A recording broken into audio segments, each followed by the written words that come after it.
Welcome back to Character Conversions, where I try to bring fictional characters to life in D&D. Today we are building one of my favorite characters from Dragon Ball Z, Android 17. For stats we'll be using the standard array of the player's handbook divided up as you see here. Androids in DBZ fight by outlasting their opponents, so Constitution is a must, followed by Strength for our unarmed damage, and then Charisma for our key, or in this case magic, abilities. For race, we were human, but then kidnapped by a mad wizard who wanted to turn us into a weapon to be used against his enemies. To represent our partial artificial nature, we'll be going with Reborn.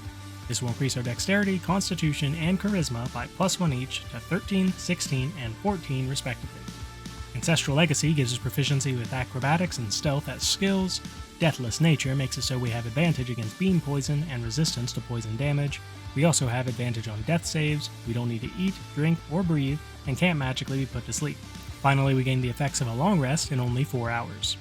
Knowledge from a past life makes it so a number of times equal to our proficiency modifier each long rest, we can add an additional d6 to a skill check.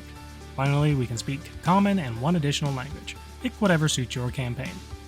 For background, I think I'm 90% sure 17 and 18 were basically orphans picked up by Giro, meaning that Urchin would be most fitting. But to go with our future of being a park ranger, let's go with Outlander. This will give us athletics and survival as skills, proficiency with 1 musical instrument of our choice, we gain an additional language of our choice, and finally, we also gain the Wanderer feature, allowing us to always recall the general layout of terrain, settlements, and other features around us. In addition, we'll be able to provide food and water for ourselves and up to 5 people so long as the GM deems the land capable of providing. For class, because we are from DBZ, we want to make sure we can throw hands. So starting out in Fighter grants us D10 hit die, proficiency with strength and constitution saves, animal handling and perception for skills, all forms of armor and shields, as well as all weapons. As a first level fighter, we gain a fighting style and second wind. For a fighting style, we'll obviously be grabbing unarmed fighting. This will allow us to deal a d6 with an unarmed strike, 1d8 if both our hands are empty. Second Wind will allow us to regain hit points as a bonus action equal to 1d10 plus our fighter level, and we regain this ability on a short or long rest. Think of it as a way we outlast our foes. As a second level fighter, we gain Action Surge, giving us an additional action on our turn once per short or long rest. Our third level in fighter means we choose our martial archetype, and honestly, this was tough for me to come up with. Most fighter archetypes specifically mention weapon attacks. Ultimately, I decided on Eldritch Knight for this. Weapon Bond can be ignored because we are fighting unarmed, so let's skip to our spellcasting. Cantrips will pick up Blade Ward and True Strike. Our 3 first level spells will be Absorb Elements, False Life, and Shield. Because of our lower intelligence, we don't want any spells targeting our opponents and requiring a save, so instead we focus on boosting our own survivability. And Shield is also one of several ways we'll be able to represent our iconic Android Barrier. As a 4th level fighter, we gain our first ability score improvement.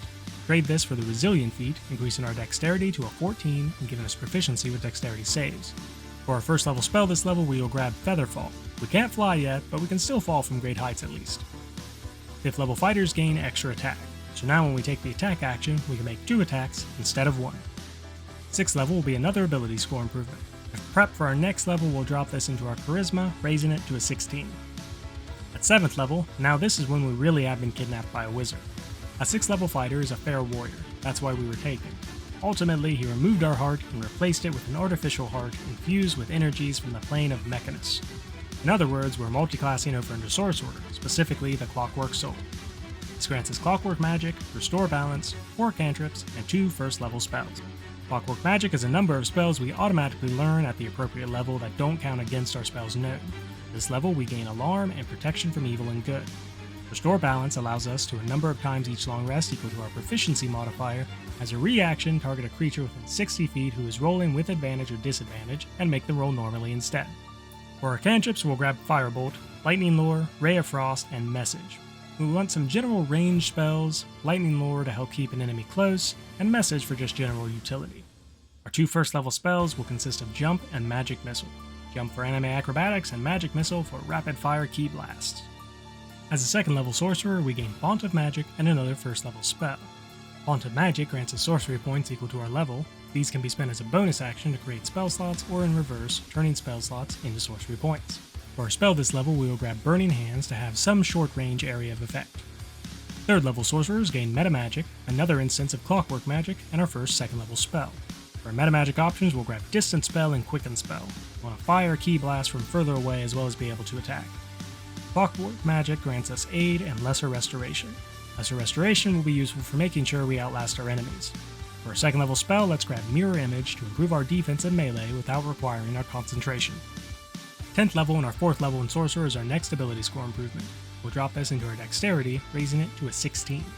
Next we gain 1 cantrip and another second level spell. Our cantrip will be Mage Hand, and for our spell, we'll pick up Blur, and stack with Mirror Image. 11th level is another instance of Clockwork Magic, and our first 3rd level spell. Clockwork Magic grants us Dispel Magic and Protection from Energy. Our spell will be Grabbing Fly. As a 6th level Clockwork Soul, we get 17's iconic Barrier ability. Bastion of Law allows us to spend 1 to 5 sorcery points as an action. We create a magical ward around ourselves or another creature within 30 feet that lasts until we take a long rest or use this ability again. This ward grants us a number of d8s equal to the number of sorcery points spent on the barrier. Anytime we take damage, we can expend a number of these dice to reduce the damage by the result. This is probably my favorite way to represent the android barrier. For a 3rd level spell this level, let's grab Haste, for when we don't want the mobility of Fly. 13th level and our 7th level in Sorcerer means we gain another instance of Clockwork Magic in our first 4th level spell. Clockwork Magic grants us Freedom of Movement and Summon Construct. Freedom of Movement should be quite useful for trading blows in melee. Summon Construct is not exactly on theme here, but maybe we summon Android 16 or something. Instead of a 4th level spell, we'll grab another 3rd level spell and grab Fireball. Think of this as one of our major key blasts we might have used for destroying buildings. 14th level is our next ability score improvement. We'll drop this into our Charisma again, raising it to an 18. For our 4th level spell this level, we'll again drop down to 3rd level and grab Lightning Bolt. 15th level and our 9th level in Sorcerer is our final instance of Clockwork Magic and our first 5th level spell. Clockwork Magic gives us Greater Restoration and Wall of Force. Greater Restoration means as an android we can just keep going past points our fully organic allies tire out. And Wall of Force is another way we could represent our android barrier, but it's a little trickier to set up, maybe with a readied action. For our 5th level spell, we'll grab Far Step for some high-speed movement representation. 16th level sees us gaining another metamagic option, 1 cantrip, and our next 5th level spell. For our metamagic option, let's grab Subtle Spell. Our cantrip will be Prestidigitation. And I had to think about our 5th level spell. As you saw with us skipping 4th level spells, sometimes higher level spells just aren't needed to fit a build. I honestly wish a sorcerer could choose to just not learn a spell and maybe gain more spell slots. Maybe that's some kind of homebrew rule I can work on in the future. But for now, I'll be taking Cone of Cold for another massive area of effect Key Blast. 17th level and our 11th level in Sorcerer sees us gaining our first 6th level spell. We'll grab Sunbeam. Combined with Distance Spell for a 120 foot beam we can fire multiple times so long as we maintain concentration. This makes me think of the Photon Blast from the Budokai Tenkaichi games personally. 18th level is our final ability score improvement. We'll be dropping this into our Charisma, capping it off at 20.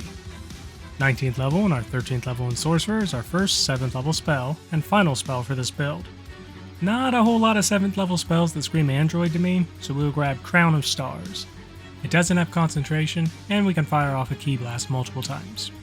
At 20th level for the capstone of our build, Clockwork Soul grants us Trance of Order. As a bonus action for 1 minute, we cannot benefit from advantage, but any attack roll, ability check, or saving throw we make treats a roll of 9 or lower as a 10.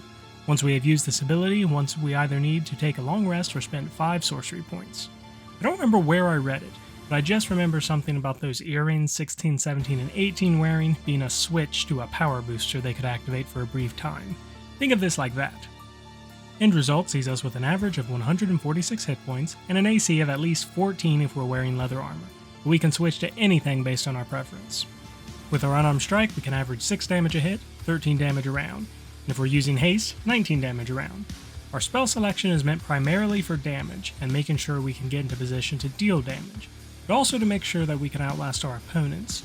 With shield, we can boost our AC to 19, if we're wearing chainmail, we get to 21.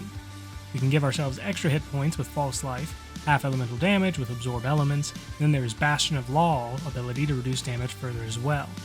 The strategy is to whittle down our opponent's resources, and slowly whittle them away as the fight progresses. Remember, the androids weren't actually stronger than Super Saiyans, but they couldn't tire, allowing for them to wait for their foe to tire, and then seize the advantage. Thank you for watching. Please like, share, comment your opinions or suggestions for new builds. Special thanks to Brandon Yates for the music in this video. Please subscribe to the page, check out Patreon for the character sheets, and maybe consider sliding me $1. I hope all your 20s are natural, and I'll see you next time.